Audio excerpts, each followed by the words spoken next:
Hello बच्चों, कैसे हो आप सभी। स्वागत है आपकी अपने YouTube channel study with Shubham Mishra पर। प्यारे बच्चों, आज हम लोग फिजिक्स पढ़ने वाले हैं। ठीक है, फिजिक्स का सेकंड लेसन पढ़ने वाले हैं। आज की क्लास स्टार्ट करने से पहले जो लोग चैनल पे नए जुड़े हैं, प्लीज़ चैनल को सब्सक्राइब कर लीजिएगा और साथ में बेल आइकन को दबा दीजिएगा ताकि नोटिफिकेशन आपको समय से मिलते रहें। ठीक है बच्चों, चलिए आज की क्लास स्टार्ट करते हैं हम लोग। जो लोग आज की क्लास में पहली बार आए हैं वो जाके इससे पहले वाली क्लास को देखें ताकि आपको बहुत बढ़िया ढंग से और बेहतर तरीके से समझ में आए। ठीक है,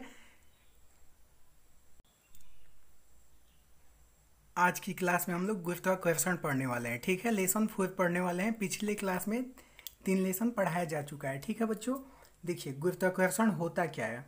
ठीक है, तो गुरुत्वाकर्षण जिस गुण के कारण कोई वस्तु चुंबकीय वस्तु को अपने ओर खींचती है उसे हम लोग गुरुत्वाकर्षण बोलते हैं। ठीक है बच्चों, अब देखिए न्यूटन का गुरुत्वाकर्षण का नियम क्या है।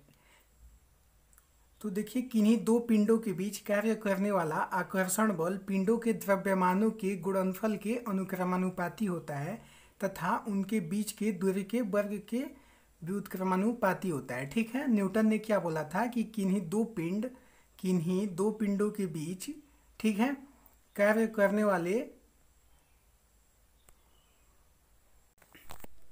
पिंडों के द्रव्यमान के गुणनफल के क्या होता है बच्चों, अनुक्रमानुपाती होता है तथा उनके बीच के दूरी के क्या होता है, व्युत्क्रमानुपाती होता है। ठीक है,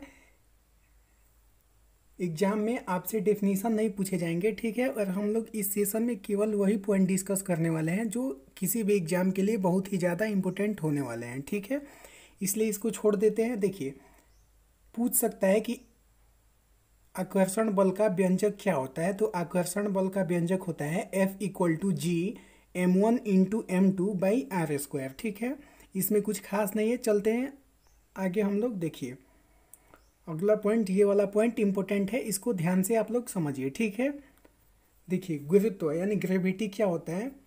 तो गुरुत्व वह आकर्षण बल है जिससे पृथ्वी किसी वस्तु को अपने केंद्र की ओर खींच लेती है। ठीक है, जैसे बच्चों हम लोग कोई वस्तु को जब जमीन से ऊपर फेंकते हैं तो देखते हैं आप लोग कि कुछ समय बाद वो वस्तु नीचे वापस गिर जाती है। ठीक है, तो ये घटना किसके कारण होती है, गुरुत्वाकर्षण के कारण होती है। ठीक है, अगर गुरुत्वाकर्षण नहीं होता तो वो वस्तु ऊपर के ऊपर ही रह जाती, नीचे कभी नहीं गिरती। ठीक है, तो गुरुत्व वह आकर्षण बल है जिससे पृथ्वी किसी वस्तु को अपने केंद्र की ओर खींच लेती है। ठीक है बच्चों, यहाँ से क्वेश्चन क्या पूछेगा कि गुरुत्व जनित त्वरण को किससे सूचित किया जाता है। तो इसको स्मॉल जी से सूचित किया जाता है। ठीक है बच्चों, और इसका मान क्या होता है, क्वेश्चन पूछ सकता है एग्जाम में कि गुरुत्व जनित त्वरण का मान क्या होता है। तो इसका मान क्या होता है बच्चों, 9.8 मीटर पर सेकंड स्क्वायर होता है। ठीक है ना, ये वाला पॉइंट ध्यान रखिएगा आप लोग। चलते हैं अगले पॉइंट पर। देखिए क्वेश्चन पूछ सकता है कि गुरुत्व जनित त्वरण क्या वस्तु के रूप, आकार, द्रव्यमान आदि पर निर्भर करता है। तो नहीं करता है बच्चों। ठीक है ना, गुरुत्व जनित त्वरण वस्तु के रूप, आकार तथा द्रव्यमान पर निर्भर नहीं करता है। देखिए ये वाला पॉइंट सबसे ज़्यादा इम्पोर्टेंट है, ये ग्रुप डी में भी आया हुआ है और एसएससी के भी बहुत से एग्जाम में आया हुआ है। ठीक है, इसको हम लोग ध्यान से पढ़ लेते हैं। देखिए हेडिंग क्या है हम लोग का, जी के मान में परिवर्तन। ठीक है, यानी गुरुत्व बल के मान में परिवर्तन। तो देखिए बच्चों निम्नलिखित 5 कंडीशन हम लोग को दिया गया है। ठीक है, एक एक करके सबको हम लोग डिस्कस कर लेते हैं। ठीक है, देखिए पहला पॉइंट क्या है कि पृथ्वी की सतह से ऊपर या नीचे जाने पर जी का मान घटता है। ठीक है, क्वेश्चन क्या पूछेगा एग्जाम में कि पृथ्वी की सतह से ऊपर या नीचे जाने पर जी का मान में क्या होता है। तो ऑप्शन दे देगा घटता है, बढ़ता है, अपरिवर्तित रहता है, इनमें से कोई नहीं। तो आंसर क्या होगा हम लोग का, घटता है। ठीक है, चलते हैं अगले क्वेश्चन पॉइंट पर। तो देखिए क्वेश्चन पूछ सकता है कि पृथ्वी के ध्रुव पर यानी पोल पर जी का मान क्या होता है। तो जी का मान क्या होता है बच्चों, महत्तम होता है। ठीक है, और विषुवत रेखा पर जी का मान क्या होता है, न्यूनतम होता है। ठीक है, पृथ्वी के घूर्णन गति बढ़ाने पर जी का मान कम हो जाता है, यानी पृथ्वी का जो घूमने की गति होती है उसको अगर हम लोग बढ़ा देते हैं, जल्दी जल्दी घूमती है पृथ्वी, तो जी का मान क्या हो जाएगा बच्चों, कम हो जाएगा। ठीक है, और अगर पृथ्वी की घूर्णन गति घट जाती है तब जी का मान क्या होगा बच्चों, बढ़ जाएगा। ठीक है, यानी पृथ्वी का घूर्णन गति घटने पे जी का मान क्या हो जाता है बच्चों, बढ़ जाता है। ये पांचों पॉइंट इंपॉर्टेंट है। ठीक है बच्चों, आप लोग किसी भी एग्जाम की तैयारी करते हैं और वहाँ पे साइंस के क्वेश्चन आते हैं, फिजिक्स से क्वेश्चन अगर आते हैं तो ये पॉइंट आपके लिए इम्पोर्टेंट है। ठीक है, चलिए चलते हैं अगले पॉइंट पर। ये पॉइंट भी बच्चों बहुत ही इम्पोर्टेंट है। ठीक है ना, क्या है, लिफ्ट में पिंड का भार। ये किसी भी एग्जाम की आप लोग तैयारी करते हैं, सभी एग्जाम के लिए ये इम्पोर्टेंट है। चलिए इसको डिस्कस कर लेते हैं हम लोग। हेडिंग क्या है कि लिफ्ट में पिंड का भार। ठीक है ना, weight of a body in lift. तो देखिए, जब लिफ्ट ऊपर की ओर जाता है तो लिफ्ट में स्थित पिंड का भार बढ़ा हुआ प्रतीत होता है। ठीक है ना बच्चों, यानी जब लिफ्ट ऊपर जाता है, जमीन से ऊपर जाता है, तो उसमें रखे हुए वस्तु या व्यक्ति या कोई भी पदार्थ रखा हो, उसका मान क्या होता है बच्चों, उसका भार बढ़ जाता है। क्यों, क्योंकि पृथ्वी का ग्रेविटी अपनी ओर खींचता है और वस्तु अपोजिट जा रहा है, इसलिए एक गुरुत्वाकर्षण के कारण उस पर बल लगता है बच्चों, जिसके कारण उसका भार क्या होता है, बढ़ जाता है। ठीक है, चलते हैं अगले पॉइंट पर। तो देखिए, अगला पॉइंट क्या है कि जब लिफ्ट नीचे की ओर जाती है तो लिफ्ट में स्थित पिंड का भार घटा हुआ प्रतीत होता है। ठीक है, एग्जाम में क्वेश्चन क्या पूछेगा कि जब लिफ्ट नीचे की ओर जाती है तो निम्नलिखित में से पिंड का भार पर क्या परिवर्तन पड़ेगा। ठीक है, एक दे देगा बढ़ा हुआ प्रतीत होगा, एक देगा घटा हुआ प्रतीत होगा, एक बोल सकता है कि कोई परिवर्तन नहीं होगा, चौथा दे सकता है ऑप्शन इनमें से कोई नहीं।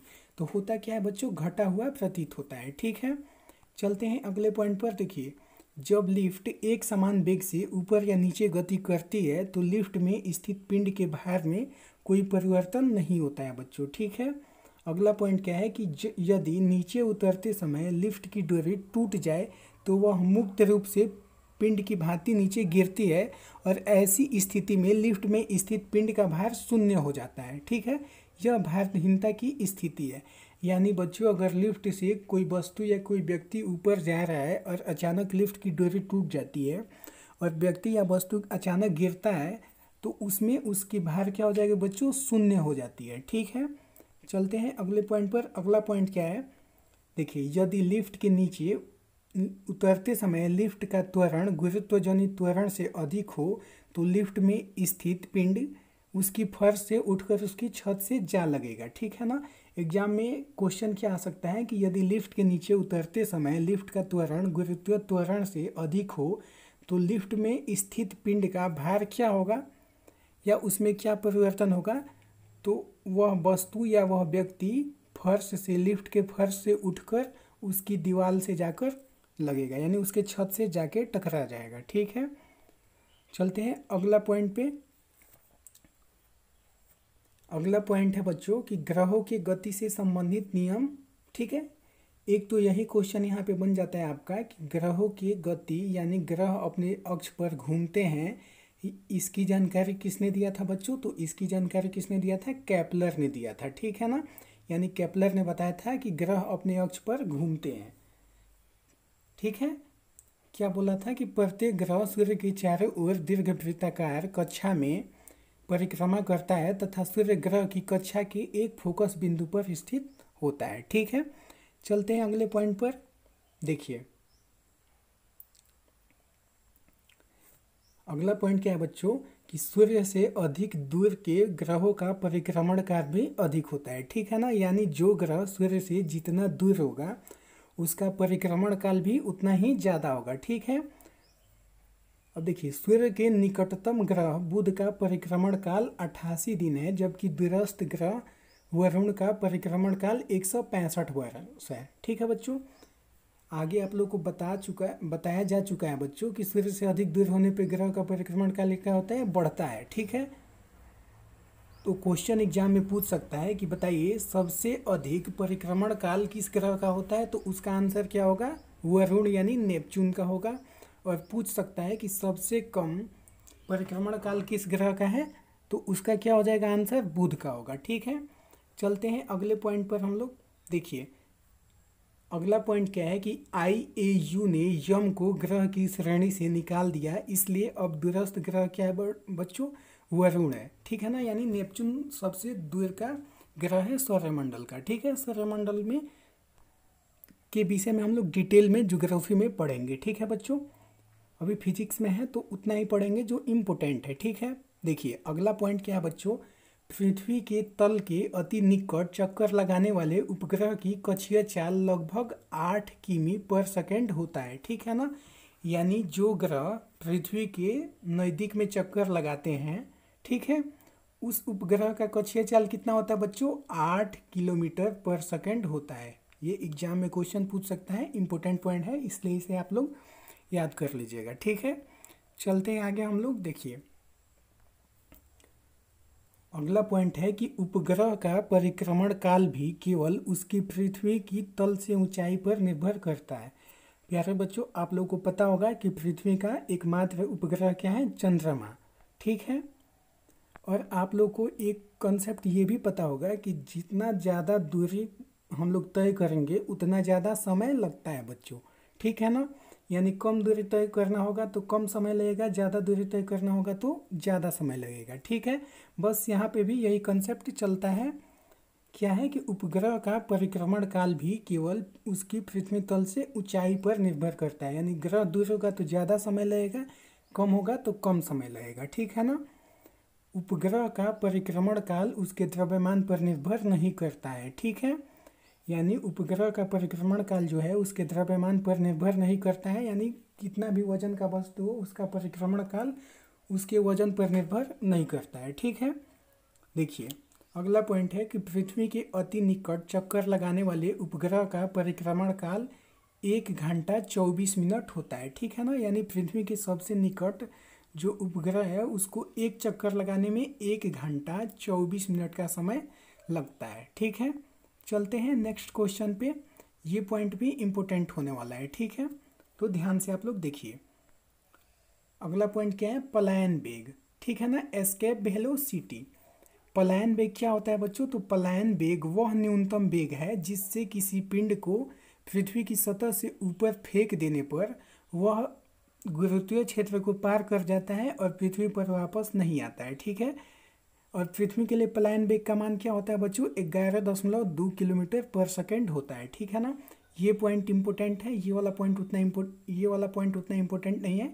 इंपॉर्टेंट पॉइंट क्या है, एग्जाम में क्या पूछ सकता है कि पृथ्वी के लिए पलायन वेग का मान क्या होता है बच्चों, 11.2 किलोमीटर पर सेकंड। इसको थोड़ा सा हम लोग समझ लेते हैं। देखिए मान लीजिए ये हम लोग का पृथ्वी है। ठीक है, और पृथ्वी का जो गुरुत्वाकर्षण है उसका काम करने का भी एक लिमिट होता है बच्चों। ठीक है ना, तो अगर हम किसी वस्तु को पृथ्वी की सतह से जब फेंक रहे हैं बच्चों, तो ये इसका गुरुत्वाकर्षण का घेरा है। ठीक है, तो इसको पार करने के लिए उस वस्तु की गति क्या होनी चाहिए जिससे वह वस्तु ये पृथ्वी के गुरुत्वाकर्षण के घेरे को पार कर जाए, तो उसी का मान क्या होता है बच्चों, 11.2 किलोमीटर पर सेकेंड।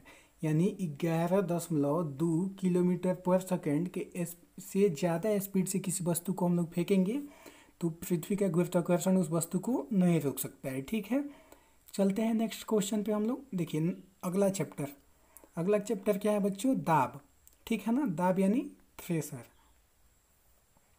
इस चैप्टर को हम लोग डिस्कस कर लेते हैं। देखिए दाब क्या होता है, तो किसी सतह के एकांक क्षेत्रफल पर लगने वाले बल को हम लोग क्या बोलते हैं बच्चों, दाब बोलते हैं। ठीक है ना, इसका भी डेफिनेशन नहीं पूछेगा, जो इम्पोर्टेंट पॉइंट है उसको हम लोग डिस्कस कर लेते हैं। ठीक है, दाब क्या होता है, दाब का SI मात्रक होता है न्यूटन पर मीटर स्क्वायर होता है। ठीक है ना, दाब का SI मात्रक क्या होता है, न्यूटन पर मीटर स्क्वायर होता है। इसे किससे मापा जाता है, दाब को किस में मापा जाता है बच्चों, ये पॉइंट इंपॉर्टेंट है, एग्जाम में आ सकता है, याद कर लीजिएगा लो। ठीक है, तो दाब का SI मात्रक क्या होता है, पास्कल होता है। ठीक है, और दाब कैसा राशि है, तो दाब एक अदिश राशि है। ठीक है, चलते हैं नेक्स्ट क्वेश्चन पे हम लोग। देखिए अगला पॉइंट क्या है कि वायुमंडलीय दाब का SI मात्रक क्या होता है बच्चों, बार होता है। ठीक है ना, वायुमंडलीय दाब जो होता है उसका SI मात्रक क्या होता है, बार होता है। और एक बार किसके बराबर होता है, ये ग्रुप डी में आया हुआ क्वेश्चन है, इसको याद रख लीजिएगा लो। ठीक है, पूछ सकता है फिर से आने वाले एग्जाम में। कि एक बार का मान क्या होता है बच्चों, तो 10⁵ न्यूटन पर मीटर स्क्वायर होता है। ठीक है, चलते हैं नेक्स्ट क्वेश्चन पे हम लोग। अगला पॉइंट क्या है कि वायुमंडलीय दाब 10⁵ न्यूटन पर मीटर स्क्वायर अर्थात एक बार के बराबर होता है। ठीक है ना। क्वेश्चन क्या पूछ सकता है कि वायुमंडलीय दाब कितना होता है, तो वायुमंडलीय दाब का मान 10⁵ न्यूटन पर मीटर स्क्वायर होता है, या सिंपल भाषा में हम लोग बोले तो एक बार भी हो सकता है। ठीक है ना, क्योंकि 10 एक बार इक्वल टू होता है 10⁵ न्यूटन मीटर स्क्वायर। ठीक है, चलिए अगला पॉइंट देखते हैं हम लोग। देखिए, पृथ्वी की सतह से ऊपर जाने पर वायुमंडलीय दाब कम होता जाता है। ठीक है, जिसके कारण क्या होता है, पहाड़ों पर खाना बनाने में कठिनाई होती है।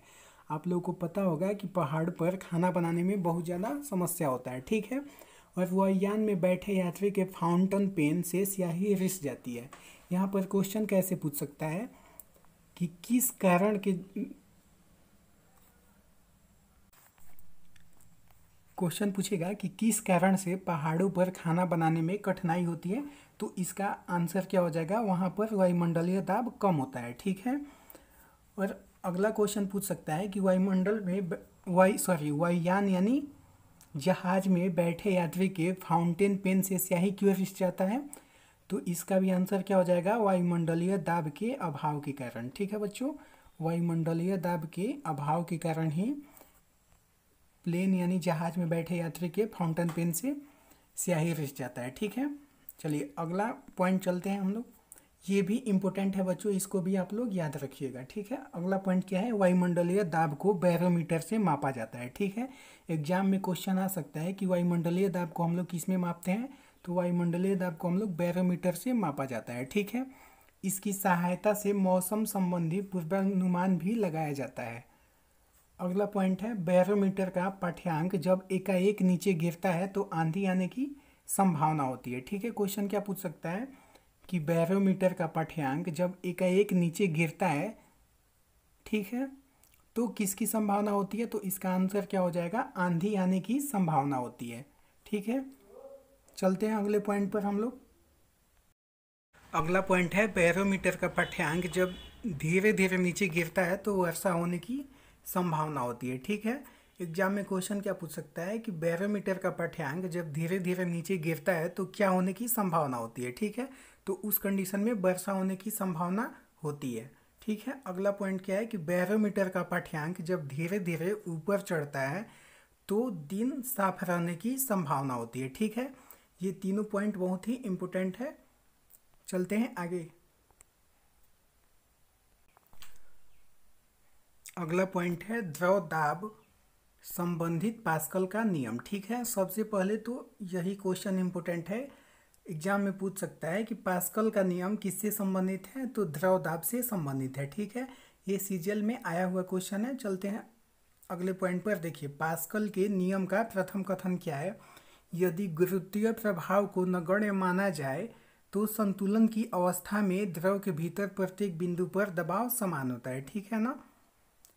चलिए अगला पॉइंट देख लेते हैं, पास्कल के नियम का द्वितीय कथन क्या है, किसी बर्तन में बंद द्रव के किसी भाग पर आरोपित बल द्रव द्वारा सभी दिशाओं में समान परिमाण में संचारित होता है। ठीक है ना,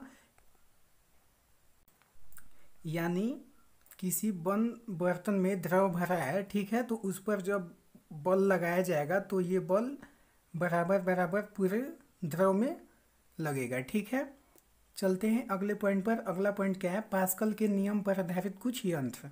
ठीक है, क्वेश्चन पूछ देगा आपसे कि बताइए हाइड्रोलिक लिफ्ट किसके सिद्धांत पर कार्य करता है, तो इसका आंसर क्या हो जाएगा, पास्कल के सिद्धांत पर काम करता है। ठीक है, फिर से हाइड्रोलिक प्रेस किसके सिद्धांत पे काम करता है, तो ये भी पास्कल के नियम के सिद्धांत पर कार्य करता है। अगला पॉइंट पूछ सकता है कि हाइड्रोलिक ब्रेक किसके सिद्धांत पर कार्य करता है, तो ये भी पास्कल के सिद्धांत पर काम करता है। ठीक है, चलते हैं नेक्स्ट पॉइंट पर। अगला पॉइंट है, द्रव का दाब उस पात्र के आकार या आकृति पर निर्भर नहीं करता जिसमें द्रव रखा जाता है। ठीक है ना, यानी जो द्रव का दाब होता है वो बर्तन के आकार पर निर्भर नहीं करता है। ठीक है, अगला चैप्टर क्या है, प्लवन। ठीक है, 6 नंबर चैप्टर हम लोग देख लेते हैं। तो देखिए सबसे पहले इसमें उत्प्लावक बल, ठीक है, देखते हैं। तो द्रव का वह गुण जिसके कारण वह वस्तु वो पर ऊपर की ओर एक बल लगाता है जिसे उत्प्रेक्ष या उत्प्लावक बल कहते हैं, ठीक है ना। आप लोगों को पता होगा कि किसी भी वस्तु को जब हम लोग द्रव में डालते हैं तो पानी के अंदर से एक बल कार्य करता है जो वस्तु को डूबने से बचाता है, वही बल को हम लोग क्या बोलते हैं, उत्प्लावक बल बोलते हैं, ठीक है। और क्वेश्चन पूछ सकता है कि इसका अध्ययन सबसे पहले किसने किया, ठीक है। उत्प्लावक बल का अध्ययन सबसे पहले किसने किया, तो इसका आंसर क्या हो जाएगा, आर्किमिडीज, ठीक है। देखिए आर्किमिडीज का सिद्धांत भी हम लोग देख लेते हैं। देखिए जब कोई वस्तु किसी द्रव में पूरी अथवा आंशिक रूप से डुबोई जाती है तो उसके भार में कमी का आभास होता है, ठीक है। और भार में यह आभासी कमी वस्तु द्वारा हटाए गए द्रव के भार के बराबर होता है, ठीक है। आप लोगों को पता होगा कि किसी वस्तु को जब हम लोग द्रव में डालते हैं, ठीक है, मान लेते हैं ये वस्तु है, जब द्रव में हम लोग डालते हैं तो इस वस्तु के भार में एक कमी महसूस होती है, ठीक है ना, कुछ मात्रा में इसकी कमी महसूस होती है भार में। तो ये किसके कारण होता है, तो ये आर्किमिडीज के सिद्धांत के कारण होता है, ठीक है ना, यानी उत्प्लावक बल इस पे कार्य करता है। अब देखिए जब इस पे भार में कमी होती है वस्तु के, वो किसके बराबर होती है, तो वो वस्तु द्वारा द्रव के हटाए गए भाग के बराबर होती है, ठीक है। चलते हैं अगले पॉइंट पर। अगला पॉइंट क्या है, आपेक्षिक घनत्व को हाइग्रोमीटर से मापा जाता है, ठीक है। ये भी क्वेश्चन एग्जाम में आते हैं। आपेक्षिक घनत्व को किसके द्वारा मापा जाता है, तो इसका आंसर क्या हो जाएगा, हाइड्रोमीटर, ठीक है। आपेक्षिक घनत्व को हम लोग हाइड्रोमीटर से मापते हैं। और आर्द्रता पूछ दे, और अगर एग्जाम में आर्द्रता पूछे तो उसके लिए क्या होता है, हाइग्रोमीटर, ठीक है। हाइड्रोमीटर से अपेक्षित घनत्व मापा जाता है और हाइग्रोमीटर से क्या मापा जाता है, आर्द्रता मापा जाता है, ठीक है। चलते हैं अगले पॉइंट पर। अगला पॉइंट क्या है, देखिए सामान्य जल की अपेक्षा समुद्री जल का घनत्व अधिक होता है, इसलिए उसमें तैरना आसान होता है, ठीक है। एग्जाम में क्वेश्चन क्या पूछ सकता है कि समुद्री जल में तैरना आसान क्यों होता है, तो इसका आंसर क्या होगा, क्योंकि यह सामान्य जल की अपेक्षा इसका घनत्व अधिक होता है, ठीक है। समुद्री जल का घनत्व सामान्य जल की अपेक्षा अधिक होता है, इसलिए उसमें तैरना आसान होता है। देखिए जब बर्फ, अगला पॉइंट क्या है, जब बर्फ समुद्र के पानी में तैरती है तो उसके आयतन का 1/10 भाग पानी के ऊपर रहता है, ठीक है। एग्जाम में क्वेश्चन पूछ सकता है कि जब बर्फ समुद्र के पानी में तैरती है तो उसकी आयतन का कितना भाग पानी के ऊपर रहता है, तो 1/10 भाग उसका पानी के ऊपर रहता है, ठीक है ना। यानी अगर वस्तु का भाग कुल मिला के 10 भाग में बांट देते हैं तो उसका एक भाग ऊपर रहता है, ठीक है, बाकी भाग नीचे रहता है, यानी 9 नीचे रहता है और एक ऊपर रहता है। अगला पॉइंट है, किसी बर्तन में पानी भरा है और उस पर बर्फ तैर रही है, जब बर्फ पूरी तरह पिघल जाएगी तो पात्र में पानी का तल बढ़ता नहीं है, पहले के समान ही रहता है, ठीक है। किसी बर्तन में जब वह पानी से भरा है तो उसमें बर्फ डालने पर अगर बर्फ पूरी तरह पिघल जाती है तो भी पानी बाहर नहीं आएगा पात्र से, क्यों, क्योंकि बर्फ अपने भार के बराबर पानी को विस्थापित कर देता है, ठीक है।